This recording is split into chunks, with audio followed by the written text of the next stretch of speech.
Bienvenue sur Stratpol, nous sommes le jeudi 25 septembre 2025, c'est notre bulletin numéro 257 et nous sommes toujours à Moscou.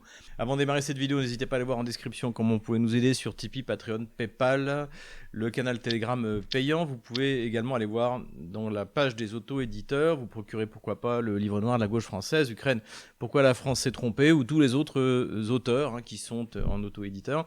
Et puis également voir un peu notre boutique, ce que vous pouvez vous procurer. Il y a ces fameux mugs Stratpol. Et puis là, on vient d'en sortir de nouveau. Donc, je suis Charlie.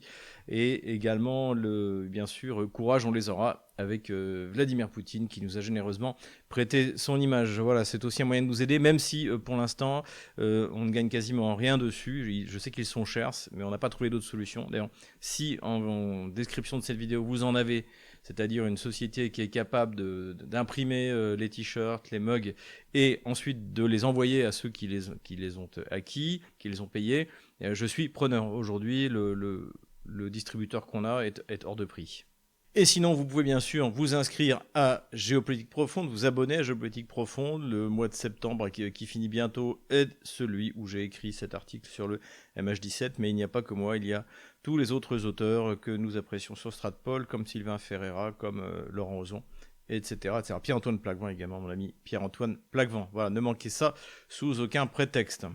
Économie maintenant, quelques nouvelles de l'économie russe qui vont plutôt dans le bon sens, notamment l'annonce qui a été faite par le ministre des Finances, donc Siluanov, que le budget de 2026, le taux qui était prévu, était autour de 12 et 13%. Le taux directeur de la Banque centrale, on a été, nous, très critiques ces derniers mois sur le taux trop élevé qui avait été fixé par Madame Nabiullina, qui a créé de gros problèmes dans l'économie russe. En gros, depuis le Forum économique de Saint-Pétersbourg, on a compris que les acteurs économiques mettaient la pression sur la Banque centrale, il faut le dire aussi, sur le gouvernement russe et Vladimir Poutine, pour que les taux deviennent raisonnables, qu'ils ne paralysent pas l'économie comme ils le font actuellement. On vient de passer donc à 17%, c'est pas suffisant, et on sait que les acteurs économiques, les ETI, les PME, souhaitent au moins un taux à 12%. Donc visiblement, en 2026, c'est ce vers quoi on va, ce qui devrait permettre à l'économie russe de sortir de cette impasse dans laquelle la Banque centrale l'a plongée. Parallèlement à ça, normalement, une augmentation de la TVA devrait être votée et mise en place à partir de janvier 2026. Alors ça arrive dans une circonstance particulière. Il y a bien sûr le fait qu'il faut financer l'effort militaire face à l'OTAN, mais aussi du fait que, et ça a été également annoncé par les autorités russes, de baisser la dépendance aux hydrocarbures. Comme je l'avais souvent dit, il y a un moyen mnémotechnique assez facile de se souvenir du niveau de dépendance selon les domaines de l'économie russe par rapport aux hydrocarbures. C'est 15% du PIB, plus ou moins de 3%, 30% du budget, plus ou moins de 3%, et 45% des exportations. Voilà. Donc là, il s'agit de faire baisser la part en fait dans le budget, et le but visé, c'est 78% donc du budget qui devrait être financé hors du commerce des hydrocarbures. Donc c'est-à-dire qu'a priori, le seuil à partir duquel quand les revenus des hydrocarbures sont trop élevés, eh bien on les envoie dans le fonds du bien-être national, va baisser. C'est pour forcer en fait le gouvernement russe à compter de moins en moins sur la manne des hydrocarbures. C'est une excellente chose. Comme vous le voyez, les taux directeurs de la Banque centrale sont encore élevés, on est à 17%, donc n'hésitez pas à venir voir en Russie ce que vous pouvez y faire. Pourquoi pas vous ouvrir un compte en banque, placer de l'argent. Allez voir en description de cette vidéo comment est-ce qu'on peut vous y aider. On a toute une gamme de services à vous proposer dans le cadre de Divergence Services. Et l'on reparle du gaz liquéfié russe. Donc les dernières nouvelles que nous avons confirment ce que nous imaginions, c'est-à-dire que Pékin a définitivement envoyé balader les sanctions contre Arctic LNG, donc le projet jumeau de Yamal LNG dans l'Arctique, puisque les méthaniers qui avaient livré leur cargaison en Chine sont de retour au port et font de nouveau le plein pour repartir vers la Chine. Donc on est parti sur quelque chose de régulier, je dirais de définitif. On est entre 6 ou 7 livraisons par mois, c'est-à-dire que c'est toute la première ligne du projet qui est mise à contribution, sachant qu'il y a d'autres lignes et dont on s'imagine qu'au fur et à mesure que ce commerce va se développer, Et ces lignes vont être mises en service. Donc c'est une excellente nouvelle. C'était une des rares sanctions posées par Washington qui avait fonctionné. On en avait parlé, c'est-à-dire que eh bien, les méthaniers russes ne trouvaient pas où décharger leur gaz liquéfié. Voilà, chose faite. À côté de ça, donc toujours dans le cadre de la route maritime du Nord, eh bien, on a effectivement, on avait parlé la dernière fois, on a un cargo chinois pour la première fois qui part vers un port anglais pour livrer ces containers. Hein. Cette accélération donc, de l'utilisation dans ce sens-là, la route maritime du Nord, de l'Asie vers l'Europe, avait été rendue nécessaire par la fermeture de la frontière entre la Pologne et la Biélorussie. Alors cette frontière vient d'être réouverte. Visiblement, les Polonais ne sont pas aussi suicidaires que les Français et les Finlandais et ont décidé de ne pas non plus se tirer trop de balles trop souvent dans le genou. Puisqu'on parle des Français d'ailleurs, ça y est, la France est devenue le premier pays importateur de gaz liquéfié russe et elle ne peut rien y faire parce qu'encore une fois, il y a l'offre et la demande. Alors évidemment, dans un pays socialiste comme la France, c'est pas très, ça n'a peu d'influence, mais en fait, il y a une demande de gaz mondiale, de gaz liquéfié, et il y a une offre mondiale de gaz dans laquelle la Russie joue un rôle extrêmement important. Donc on ne peut pas comme ça annuler tout d'un coup des commandes de gaz liquéfié à la Russie parce qu'il n'y a personne pour en livrer d'autres. Ou alors à des prix monstrueux. Et c'est ce qui, encore une fois, si nous revenons sur ce qu'a proposé Donald Trump sait que ce qu'il demande aux Européens est absolument irréalisable. D'ailleurs, la Hongrie, qui est pourtant l'allié de Donald Trump, avec Viktor Orban, son ministre des Affaires étrangères, Szijjártó, a dit qu'il en est hors de question, parce que de toute manière, les infrastructures hongroises ne peuvent utiliser que du gaz, donc le gaz russe qui passe par Turkish Stream, et du pétrole, le pétrole qui arrive par l'Ukraine. On l'a dit, c'est pareil pour la Slovaquie. Donc ça, c'est la dictature du réel, et Trump sait parfaitement ce qu'il fait à ce sujet-là. Les États-Unis et Donald Trump aussi ont donc échoué à imposer des taxes ou des sanctions pour empêcher l'Inde ou la Chine ou pourquoi pas le Brésil d'acheter des hydrocarbures russes. En revanche, il a fini par trouver eh bien, une solution, un compromis avec la Chine. On en parle beaucoup, notamment dans le cadre du rachat de TikTok. Et ça confirme encore une fois ce que Vladimir Poutine essayait d'expliquer à Tucker Carlson, si vous vous souvenez, lors de son interview. La forme des relations internationales pour la Chine, c'est la voie médiane, c'est-à-dire de trouver un compromis qui peut même lui être partiellement défavorable, plutôt qu'une bonne guerre, dirons-nous. Et là, finalement, c'est ce qui est en train de se passer, parce que la Chine eh bien, est plus forte que les États-Unis, il faut le dire, parce qu'elle a su tenir tête, et que, alors que du côté de l'Union européenne, on voit cet aplaventrisme exercé par Van der Leyen, Emmanuel Macron, Friedrich Merz, et on voit que bien en Asie, les pays résistent, et en Amérique du Sud, un pays comme le Brésil résiste, et finalement c'est eux qui remportent la victoire. Donc c'est une bonne nouvelle pour la Chine et les États-Unis, encore une fois, tant pis pour les pays d'Europe. Et dernière nouvelle concernant l'énergie nucléaire, l'Iran a accepté la proposition russe de construire jusqu'à 8 nouveaux réacteurs nucléaires, précisément en Iran, notamment les formats plus petits des réacteurs nucléaires. En ce moment se tient à Moscou le Forum international sur l'énergie nucléaire. Alors on en parlera la semaine prochaine puisqu'il ne fait que commencer. Politico-stratégique maintenant, et d'abord la Moldavie. Alors selon les services secrets extérieurs russes, le SVR, l'équivalent de notre DGSE en France, eh bien les Européens s'apprêteraient à potentiellement occuper militairement la Moldavie. Pourquoi ? Parce que le 28 septembre, il y a des élections. Donc on se souvient que les dernières élections, qui étaient des élections législatives, ont été truquées, notamment par les votes de la diaspora. Donc aujourd'hui, comme je l'ai plusieurs fois expliqué, l'Europe de l'Est, finalement, c'est la nouvelle Afrique pour les pays d'Europe de l'Ouest, notamment pour la France, qui s'est fait jeter dehors d'Afrique, et qui essayait de retrouver un espace colonial, donc en Moldavie, en Roumanie, donc succession d'élections truquées, de coups d'État, et c'est devenu d'autant plus important que la Moldavie, comme la Roumanie, joue un rôle essentiel dans la guerre que Bruxelles et Washington mènent contre la Russie sur le territoire ukrainien. Donc à suivre donc, il est vraisemblable qu'effectivement on ait encore droit à des élections truquées par la diaspora, pourquoi pas par une cour constitutionnelle qui enverra un des responsables politiques de l'opposition en prison. Le pire, malheureusement pour les Moldaves comme pour les Roumains, est à venir. Le grand événement politico-stratégique de la semaine, c'était évidemment l'Assemblée générale des Nations Unies, dans laquelle plusieurs grands leaders sont intervenus. Donald Trump a pris la parole, Emmanuel Macron a pris la parole pour reconnaître la Palestine, enfin, et également d'autres personnes un peu moins connues, malheureusement, comme le président Diomaye Faye, le président sénégalais, qui a fait un discours qui tenait particulièrement la route, à part les superstitions sur le réchauffement climatique. Donc sinon, c'était tout à fait intéressant. Donc tout le monde a retenu la sortie de Donald Trump, donc pendant son discours, mais surtout de ce qu'il a dit après lors des rencontres qu'il a eues avec Emmanuel Macron et avec le chef du régime de Kiev, Zelensky. Il a balancé donc des idées comme ça dans tous les sens. Ça n'a pas grande importance. L'important, encore une fois, c'est pas ce que dit Trump, c'est ce qu'il fait. Et il ne donne plus d'armes à l'Ukraine, sauf si les Européens les payent. Il ne finance plus l'État ukrainien. Donc en fait, il abandonne l'Ukraine à elle-même, que ce soit dans ses déclarations orales ou sur son média social Truth. À la fin, il leur souhaite bonne chance. Il souhaite bonne chance aux Européens, aux Kieviens, pour récupérer la totalité des territoires de Kiev, y compris la Crimée. A priori, il en est question. Good luck. Voilà. Donc effectivement, c'est du Trump. Ça ne sert à rien de commenter éternellement ce que dit Donald Trump. La seule chose qui pour nous est intéressante, c'est de voir ce qu'il fait. Or, ce qu'il fait, c'était le scénario que nous avions annoncé avant même son élection. C'est-à-dire qu'il y avait un scénario idéal qui était peu probable, c'est-à-dire qu'il se retire complètement du dossier ukrainien et cesse de livrer des armes. Mais il y avait toujours, et ça aussi c'était un scénario que nous avions un peu privilégié, c'est-à-dire qu'il se retire, mais il continue à livrer des armes qui vont être payées. Alors, pas par l'Ukraine évidemment, qui n'a pas d'argent, donc c'est-à-dire par Nicolas, Helmut et Giuseppe.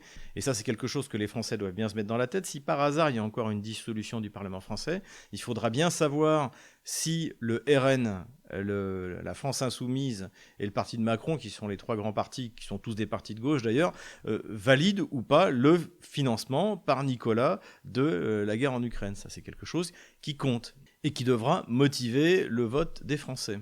Par rapport à ce dossier, je note au passage que une certaine presse britannique, notamment The Telegraph et le Financial Times, a une vision très réaliste des dernières déclarations de Trump. Et ce qui est assez original, puisque les deux journaux que je viens de citer ne sont loin d'être pro-russes, mais ils considèrent que finalement, Trump, la seule chose que l'on peut déduire de ce qu'il a dit à Zelensky, de ce qu'il a dit à Macron, c'est qu'il se désengage. Et ce que j'ai bien aimé dans le Financial Times, c'est la citation d'un certain Carlo Massala, donc qui est professeur des affaires internationales à l'université de Munich de la Bundeswehr. Il explique que Trump veut éviter qu'après 9 mois au pouvoir, cette guerre devienne sa guerre à lui aussi. Et nous, c'est exactement ce que nous avions dit. Je pense que de toute manière, pour Donald Trump, il est trop tard. Même s'il se désengage, il avait en gros 6 mois pour clore l'affaire ukrainienne et passer à autre chose. Il a été incapable de le faire. Donc la défaite de l'Ukraine et de l'OTAN, même si elle sera majoritairement celle, évidemment, de Kiev et de Bruxelles et des pays européens comme la France, l'Allemagne ou l'Italie ou l'Angleterre, sera aussi celle de Donald Trump, de l'Amérique de Donald Trump. C'est de sa faute. Alors c'est très compliqué, c'est comme régler le problème avec Israël. Visiblement, comme le dit très bien Youssef Indy, il n'a pas toutes les cartes pour jouer. Mais sur l'Ukraine, c'était quand même relativement facile. Le lobby ukrainien aux États-Unis n'est pas le lobby pro-israélien. Donc c'est très dommage, mais c'est comme ça. Et donc j'étais assez content de retrouver dans le Financial Times l'analyse que j'avais faite en ce qui me concerne depuis le début. Zelensky et son équipe ont évidemment sauté sur l'occasion pour expliquer que ça y est, désormais Trump faisait plus confiance à Zelensky qu'à Vladimir Poutine, enfin toute une série de proclamations absolument stupides. Et Zelensky a ajouté qu'il espérait bientôt avoir des armes américaines de longue portée et qu'il pourrait les utiliser dans la profondeur du territoire russe. La question évidemment que tout le monde se pose, c'est quelles armes à longue portée est-ce que les Américains se mettraient à livrer?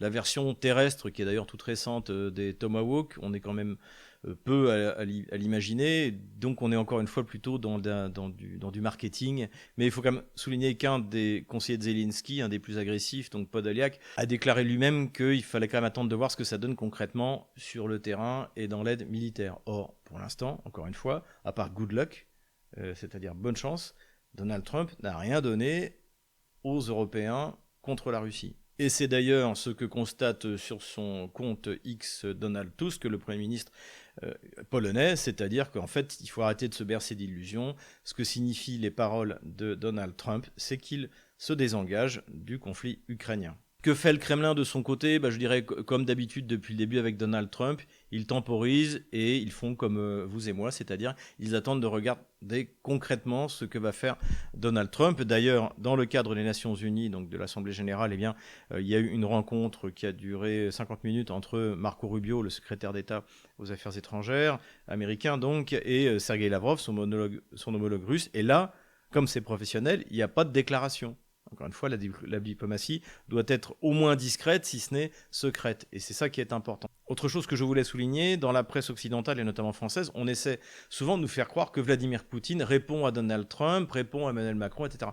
Vladimir Poutine, c'est son principe de fonctionnement, ne descend jamais au niveau de ses interlocuteurs lorsqu'il est trop bas. Ce qui est le cas en ce moment avec Donald Trump. Donc c'est jamais Vladimir Poutine qui répond à Donald Trump lorsqu'il part dans ses extravagances. Et là, on a eu le porte-parole du Kremlin, Dmitri Peskov.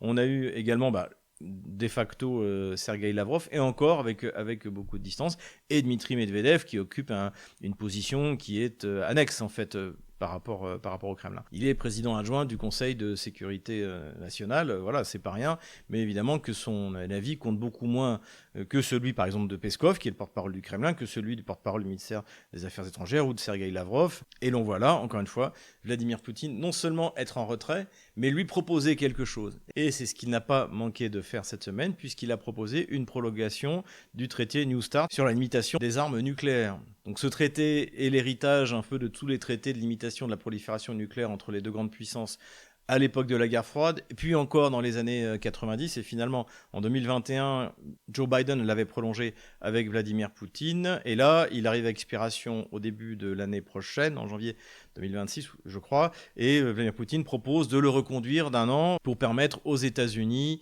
et à la Russie de trouver un accord sur ces armements-là. Et là, on voit la marque de fabrique de Vladimir Poutine. Non seulement Vladimir Poutine ne répond pas à chaud aux déclarations de Donald Trump ou de Zelensky ou d'Emmanuel Macron, mais en plus, il est force de proposition, ce qui fait de lui un interlocuteur choyé par l'Inde, par la Chine, par tous les pays qui ont une véritable diplomatie, une diplomatie sérieuse. Dernière nouvelle politico-stratégique, c'est la déclaration du nouveau président de Corée du Sud qui a déclaré que la Corée du Sud ne mettrait pas de sanctions supplémentaires contre la Russie. D'ailleurs, sous-entendant non seulement contre la Russie, mais également des sanctions secondaires contre l'Inde, la Chine, etc., etc. Donc, malgré la pression qui est forte sur des pays comme le Japon ou la Corée du Sud, il y a une présence militaire de plusieurs dizaines de milliers d'hommes dans ces pays. Donc, la présence américaine, elle n'est pas anecdotique, elle coûte cher d'ailleurs, et en plus, a priori, Donald Trump veut augmenter le coût de cette occupation. Ce qui est intéressant, c'est que la Corée du Sud, finalement, suit le parcours qu'a suivi la Slovaquie, avec un changement de gouvernement pendant l'opération militaire spéciale, et qui fait que tout d'un coup, les nouvelles autorités privilégient l'intérêt national de la Corée du Sud, de la Slovaquie et du peuple sud-coréen ou du peuple slovaque. C'est ce qui aurait dû arriver en Roumanie s'il n'y avait pas eu le coup d'État contre Georgescu. Ce qu'il faut noter aussi, c'est que la Corée du Sud a conscience qu'elle a payé très cher ses livraisons d'obus 255 mm aux États-Unis, ce qui ont permis aux États-Unis de donner ces obus de 155 mm à l'Ukraine, puisque officiellement la Corée du Sud n'a pas le droit de livrer des munitions à un pays en guerre.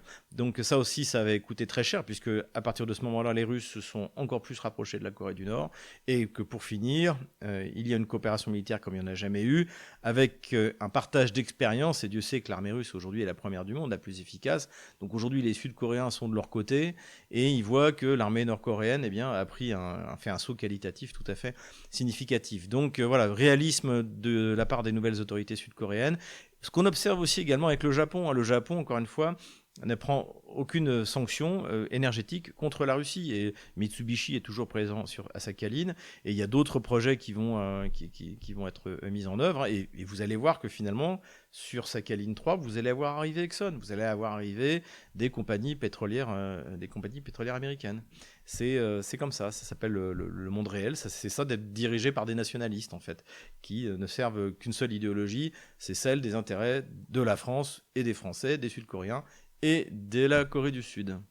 Armement maintenant, et je voulais m'incliner devant la réussite technologique, encore une, de la Chine, puisque la Chine a réussi ses premiers lancements d'avions à partir de porte-avions et par un système de catapultage électromagnétique, sur le modèle de ce que font également les Américains. Alors, et en plus, il faut savoir qu'il y a 3 pays au monde qui ont des porte-avions avec système de catapultage, ce qui permet de faire décoller l'avion à pleine charge.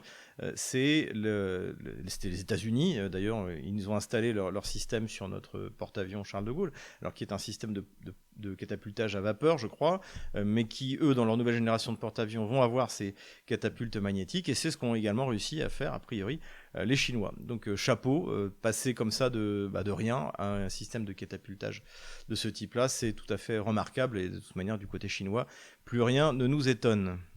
Empire du mensonge maintenant, vous avez été plusieurs à me demander en commentaire qu'est-ce qu'il en était des soi-disant dizaines de milliers d'enfants que les Russes auraient enlevés. C'est les accusations qui ont été portées par le Kiev, qui ont été reprises à plusieurs occasions, notamment par Emmanuel Macron.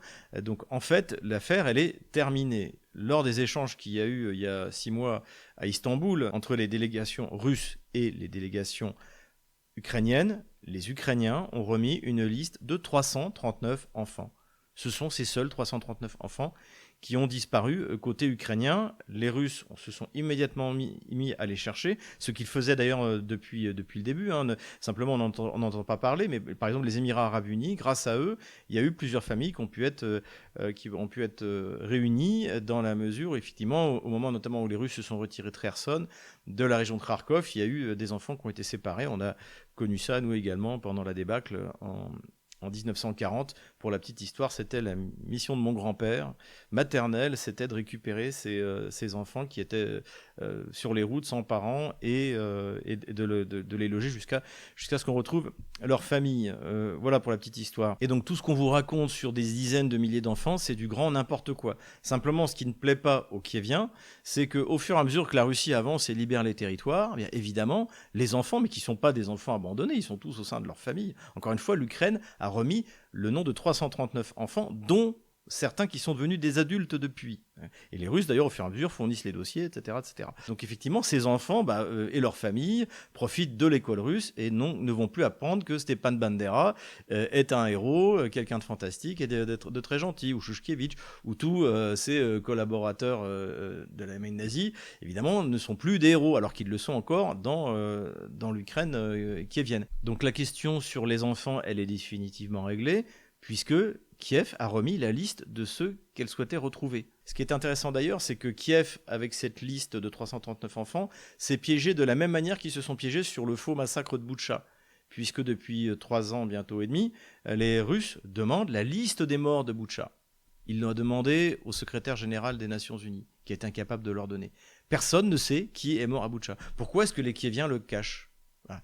Donc là, c'est exactement la même chose. L'empire du mensonge s'effondre face à la vérité systématiquement. Et dernier point que je voulais souligner sur cette affaire, c'est que c'est le discrédit de la Cour pénale internationale. Puisque la Cour pénale internationale a émis un mandat d'arrêt, souvenez-vous, vis-à-vis de Vladimir Poutine, sous le prétexte de ces milliers d'enfants qui ont été enlevés, sans avoir reçu aucune preuve du côté kievien qu'il y avait eu ces disparitions. Et là, alors que la liste de 339 a été fournie par Kiev, la moindre des choses pour la Cour pénale internationale serait d'annuler les poursuites contre Vladimir Poutine, mais comme on le voit, c'est un instrument politisé. C'est pour ça d'ailleurs je pense que la France doit sortir également de la Cour pénale internationale, même si, pour être parfaitement honnête, j'étais bien content de les voir émettre un mandat d'arrêt contre ce criminel de guerre de Benyamin Netanyahou. Mais il ne faut pas être naïf et rester sur une position de principe. La justice internationale est forcément instrumentalisée par l'une ou l'autre des parties.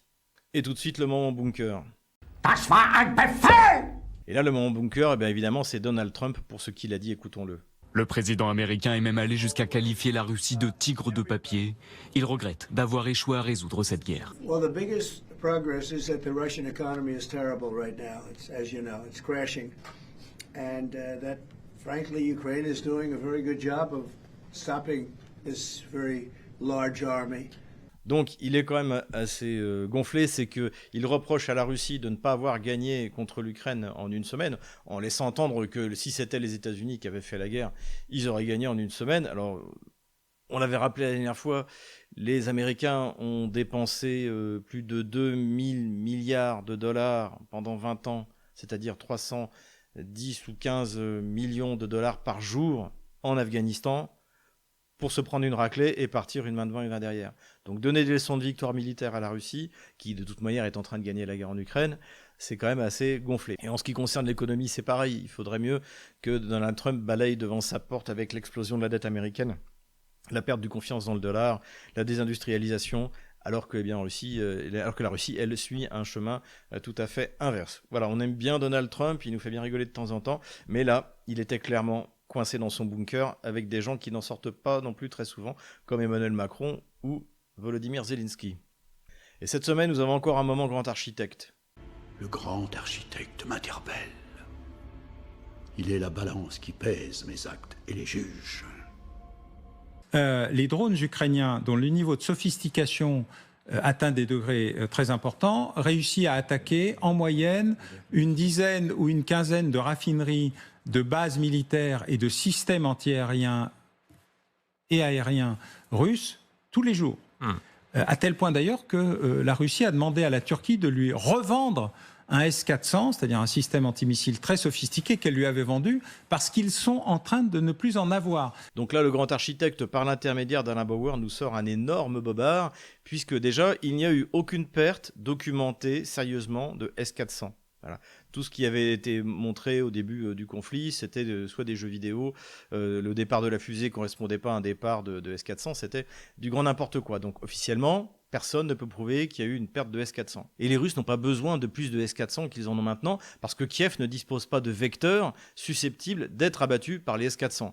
C'est-à-dire des missiles balistiques, c'est-à-dire des avions. Leurs avions restent très très loin, ils décollent, ils tirent les missiles Scalp, Storm Shadow, et puis ils atterrissent tout de suite pour ne pas se faire détruire par la DCA russe ou par l'aviation russe. Je rappelle que les Russes ont un missile, le R-37M, qui peut taper jusqu'à 300 km. Donc il n'y a pas d'équivalent dans l'OTAN, en tout cas pour l'instant. 300 et 400 km, on n'est pas certain de la portée, mais elle est au moins de 300 km. Mais aujourd'hui, Kiev ne dispose d'aucun système qui pourrait être abattu par les S-400. Les systèmes qui sont utilisés par Kiev sont plutôt des cibles pour du Pantsir, pour peut-être des Buk, mais donc un échelon bien inférieur au S-400 et même au S-300. Et on le voit d'ailleurs, on a montré plusieurs images, les drones qui sont envoyés, les loutnés qui sont envoyés au ras du sol, ils finissent par être abattus par des canons. Parce que ça n'aurait aucun sens de tirer un Buk ou un S-400 là-dessus. Et alors vous allez me dire, mais où le grand architecte est allé chercher une histoire pareille? En fait, c'est un journal écrit par un obscur, soi-disant spécialiste américain, donc dans National Interest, qui émet une hypothèse sans qu'il n'y ait aucune preuve qui soit donnée, que peut-être que les Turcs seraient intéressés de revendre les S-400, comme ça ils pourraient de nouveau acheter des F-35 américains. Je rappelle, quand les Turcs ont acheté des S-400 à la Russie, immédiatement, Washington a dit dans ce cas, vous n'aurez pas le droit au F-35. Pourquoi? J'imagine que c'est la peur que la signature radar du F-35 puisse être analysée et exploitée par les radars russes. Et je pense aussi que les Américains n'ont pas envie qu'on découvre que le F-35 est à peine plus furtif qu'un B-52. Voilà, à mon avis, une des explications. Et ce à quoi on peut rajouter que les Turcs étaient bien contents de sortir du programme F-35. Acheter du F-35, c'est purement politique, c'est pour faire plaisir aux États-Unis. Et l'armée turque, elle a besoin d'avions qui volent vraiment, qui soient vraiment efficaces. Alors aujourd'hui, il n'y a pas 36 solutions. Il y a le Rafale, mais bon, le Rafale, c'est pour les Grecs. Il y a des Sukhoi ou des MiG russes. Pourquoi pas? Et puis, il y a la nouvelle génération chinoise, mais qui, pour l'instant, n'a pas fait ses preuves. Il y a toujours le problème de la motorisation. C'est quelque chose de très compliqué. Voilà. Donc, c'est plutôt vers ça que devraient se tourner les Turcs, plutôt que d'essayer de revenir dans le programme du S-35, qui serait, pour l'armée de l'air turque, une véritable catastrophe, comme elle l'est pour toutes les armées de l'OTAN, qui ont eu le malheur de se doter de ce cercueil volant. Voilà, Alain Bauer répète ce que lui dit le grand architecte, qui lui-même va chercher ses informations dans la presse américaine. C'est pas très sérieux. Considération militaire générale maintenant, et évidemment, comme vous l'avez vu sur notre vignette, le danger aujourd'hui, il est en mer Baltique. Alors, j'avais malheureusement raison, j'avais dit déjà il y a plusieurs mois, il y a même, je pense, plus d'un an, que, étant donné l'activité et l'agressivité des pays riverains de la mer Baltique, notamment les pays baltes, la Pologne, mais désormais on a également la Suède et la Finlande, eh bien, c'était dans cette zone que le plus grand risque d'escalade existait. Et c'était notamment le cas dans cette volonté qu'ont les riverains d'empêcher les bateaux chargés de pétrole russe d'aller exporter leur cargaison en Inde et en Chine. Donc il y a eu plusieurs moments de tension, notamment un patrouilleur estonien avait essayé d'arraisonner un tanker transportant du pétrole russe et évidemment il en avait été dissuadé. C'était précisément par un Sukhoi 35. Donc c'est une des premières raisons pour lesquelles il y a des tensions en mer Baltique, c'est que les Européens ne savent pas quoi faire pour empêcher les Russes de livrer leur pétrole. Et il y a désormais une nouvelle raison de tension, donc on en a parlé la semaine dernière, ça a commencé par les drones qui ont été envoyés vraisemblablement par Kiev avec la complicité de la Pologne sur le territoire polonais, alors des drones sans charge explosive, ça a été confirmé par la partie polonaise, on a même découvert finalement que la maison qui avait été abîmée, elle avait été par un missile tiré, figurez-vous, par un F-35 polonais. Donc ça, c'était la première provocation ukraino-polonaise. La seconde provocation, cette fois, c'est de nouveau l'Estonie, donc qui a accusé 3 MiG-31 d'avoir survolé son espace aérien. Alors, il faut voir, là, je vous renvoie un peu sur tout ce qui a été dit. Même sur LCI, il y a eu Paul Améros qui n'a pas été trop mauvais, et surtout à Téchouet, je vous envoie sur sa vidéo. Ses explications étaient très bonnes, évidemment que déjà le couloir est extrêmement étroit. Ce survol du territoire, qui d'ailleurs a été nié par la partie russe, n'a sans doute jamais eu lieu. C'est une provocation faite une fois de plus par un anneau État-balte agressif, l'Estonie, et c'est une volonté de, encore une fois, faire monter la tension sur la Baltique. Et à cette deuxième provocation s'est ajoutée une troisième provocation, c'est-à-dire le survol de drones sur les aéroports de Copenhague et d'Oslo. Et a priori, il y a encore eu un survol de drone ce matin ou cette nuit, donc la nuit de mercredi à jeudi, au-dessus de Copenhague. Donc qui a envoyé ces drones ? Eh bien, tout le monde a commencé immédiatement à accuser la Russie. Ça n'a absolument aucun sens. Pourquoi est-ce que la Russie ferait ce genre de choses ? Pourquoi est-ce que la Russie ferait ce genre de manœuvre qui donnerait une excuse à l'OTAN pour intervenir directement contre la Russie ? Évidemment que ça n'a absolument aucun sens. En revanche, malheureusement, ce que je disais est toujours vrai, c'est-à-dire que la mer Noire n'est pas un problème pour la Russie. La Russie contrôle la mer Noire. En réalité, on va le voir, les tentatives de drones d'aujourd'hui, à part tuer des civils, finalement, n'ont aucun résultat sur les côtes russes, ni sur la flotte russe. En revanche, la flotte russe contrôle le détroit du Danube et pulvérise régulièrement les installations dans le port d'Odessa. Donc là, on peut dire que dans un certain sens, la mer Noire est neutralisée. En revanche, la Baltique, là, il y a beaucoup plus de tensions. Et c'est là, avec ces pays, encore une fois, des pays aussi responsables que la Pologne et les 3 États baltes, on ne sait pas jusqu'où ça peut aller. On essaie sur Stratpol, comme sur les autres médias, d'essayer d'évaluer le volume de soldats dans les armées ukrainiennes et otaniennes et russes, les pertes également. En ce qui concerne le nombre de soldats russes présents sur la ligne de front, selon Vladimir Poutine, il s'agit de 700 000 hommes. Donc je pense qu'on peut faire confiance à ce chiffre. À la fin de l'année dernière, il avait annoncé, je crois, quelque chose comme un peu plus de 600 000 hommes. Ça veut dire que le recrutement continue à se faire et que petit à petit, une fois formée, l'armée déployée sur le front augmente en volume. Je rappelle que la totalité de l'armée russe, c'est 1 500 000 hommes. Ça, c'est une première chose. Et je reviens sur une autre information que j'avais donnée dans le dernier bulletin, si je me souviens bien. Ça, c'était une déclaration de Syrski qui expliquait que les Otano-Kieviens étaient entre 2 à 3 fois moins nombreux que les Russes. Donc, ça veut dire que l'armée ukrainienne serait autour de 250-350 000 hommes. Et dans ce cas, évidemment, une fois de plus, ma question, où sont passés les 1 million de soldats ukrainiens qui étaient annoncés à l'été 2022 ? Le même chiffre avait été sorti à l'été 2023 et on sait que tous les mois, il y a des milliers d'Ukrainiens, alors maintenant c'est plutôt du kidnapping que de la mobilisation, mais qui sont envoyés sur le front. Donc comment est-il possible que les Ukrainiens soient 2 à 3 fois moins nombreux que les Russes qui ont 700 000 hommes alors qu'ils nous ont annoncé une armée d'1 million d'hommes ? Je pose la question, je vous laisse deviner la réponse. Dernière considération militaire générale, et nous allons vers l'Iran, puisque le chef du renseignement iranien, Khatib, a publié à la télé iranienne des tas d'informations sur 189 spécialistes militaires nucléaires israéliens qui ont été identifiés par les services secrets iraniens.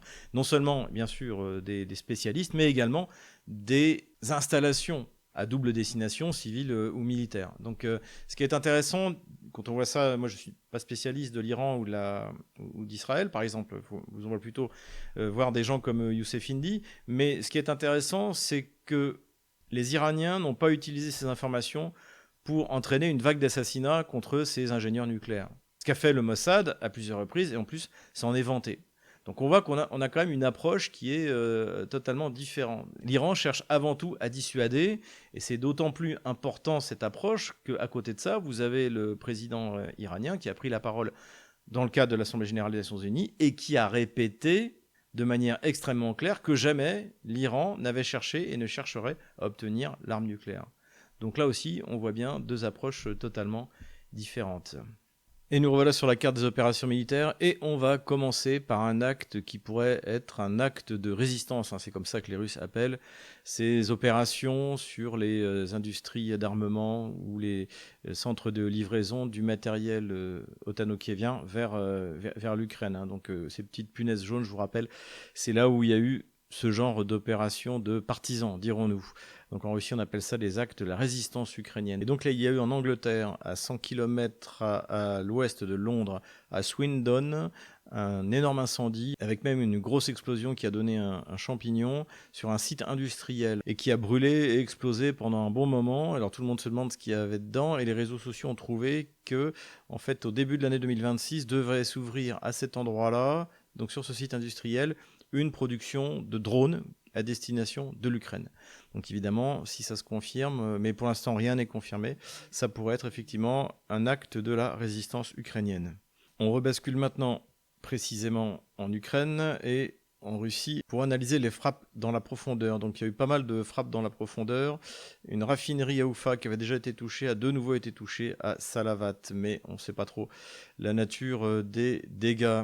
Il y a eu une grosse attaque dans Moscou et à l'ouest de Moscou, dans la région d'Insovo notamment, donc par des drones otano-kieviens qui ont tous été abattus. Donc ça n'a pas eu de résultat sensible. En revanche, grosses opérations contre la Russie toujours, du côté de Sébastopol et du côté de Novorossiysk. Alors, ce qui a été visé, en tout cas là où les drones ont attaqué, ce sont des installations civiles, notamment un sanatorium en Crimée où il y a eu plusieurs morts et blessés, y compris des enfants. Et puis, grosse attaque également à Novorossiysk. Donc là, il y a eu à la fois une attaque par des drones aériens, mais également des drones marins. Et ce qui est intéressant, c'est que c'est un échec complet, puisque aucun navire ou installation portuaire à Novorossiysk n'a été touché. Je rappelle, Novorossiysk, c'est là qu'est basée maintenant la flotte russe, puisque c'est trop dangereux de la laisser à Sébastopol. Donc c'est à partir de là, notamment, qu'elle tire les salves de missiles, les frégates lance-missiles, qui tirent les calibres sur le territoire otano-kievien.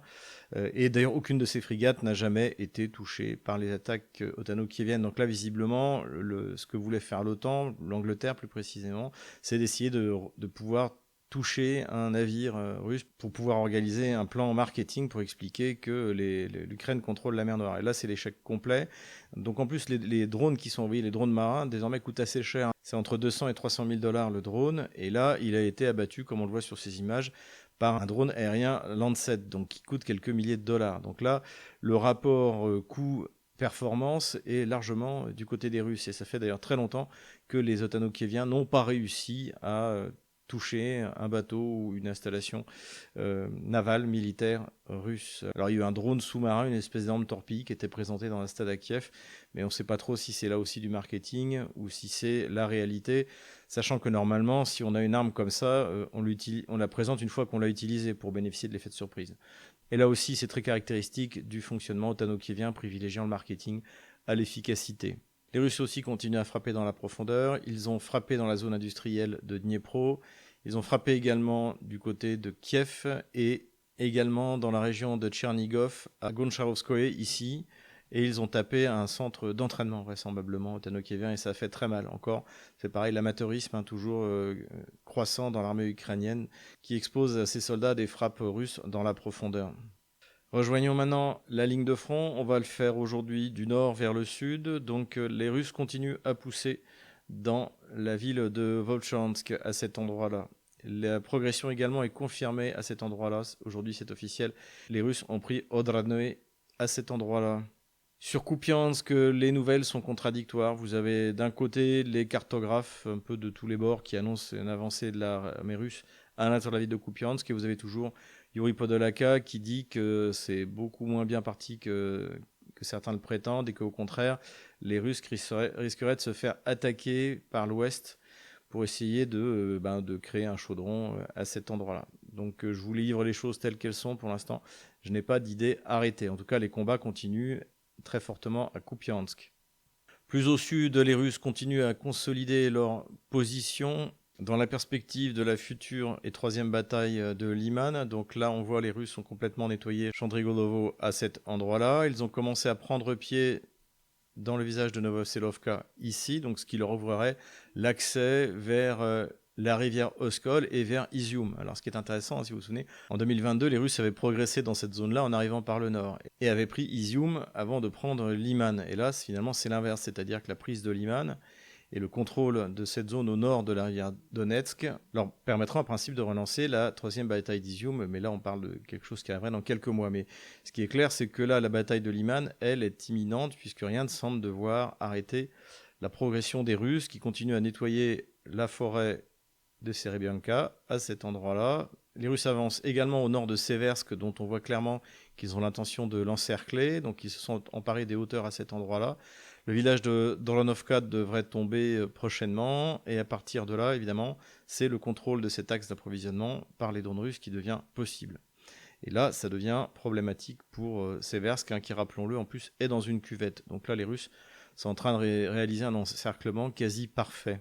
Plus au sud maintenant, même si la libération complète de Klebanbouk n'a pas été confirmée, l'état-major russe a annoncé que, en fait, il y avait 800 soldats otano-kieviens ici, compris des unités d'élite de style Azov, et qu'ils avaient été totalement liquidés. Donc là, pareil, incompétence ou indifférence finalement de l'état-major otano-kievien vis-à-vis des soldats, et au lieu de leur donner l'ordre suffisamment à temps de dégager, on les laisse se faire enfermer et détruire. Les Russes se sont emparés de la localité de Plechovka à cet endroit-là, ce qui va leur permettre de préparer leur assaut vers Konstantinovka. Plus à l'ouest maintenant, là aussi, les avis divergent. Donc là, j'ai mis les positions les plus optimistes pour l'Ukraine. Donc d'après certaines sources, les Ukrainiens, donc ça on l'avait dit la fois, se seraient emparés de Pankovka, seraient entrés dans Mayak et seraient entrés dans Novotoretsk ici.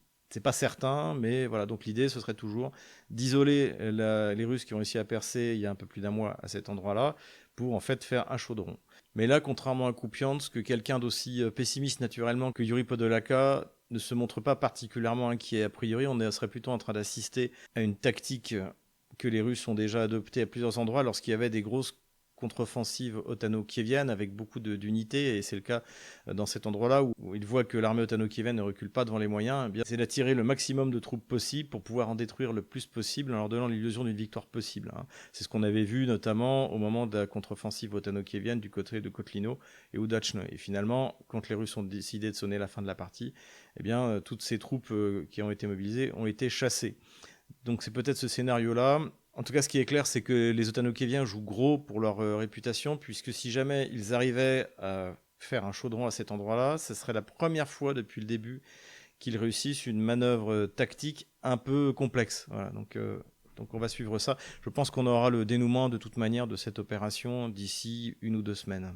Du côté de Pakrovsk, les Russes avancent bien. Alors comme je n'ai pas de certitude sur la ligne de front à cet endroit-là, je préfère la laisser en arrière. Ce qui est clair, c'est que la tentative de contre-offensive qui avait été lancée par les Ukrainiens, pareil, leur a coûté des troupes pour rien et qui finalement se sont fait encercler et exterminer. Les Russes en tout cas se rapprochent de Mirnograd par l'est. Les Russes aussi consolident leur progression vers Pakrovsk. Ils ont pénétré la zone industrielle au nord de la ville, ce qui leur permettrait de définitivement bloquer l'approvisionnement de la ville. Et donc là, on ne parle même plus de contrôler avec des drones, mais c'est un contrôle physique des routes d'approvisionnement. Donc les choses vont bien dans ce sens-là également. Les Russes aussi progressent au nord de cette ligne de front-là, mais ce n'est pas encore très clair.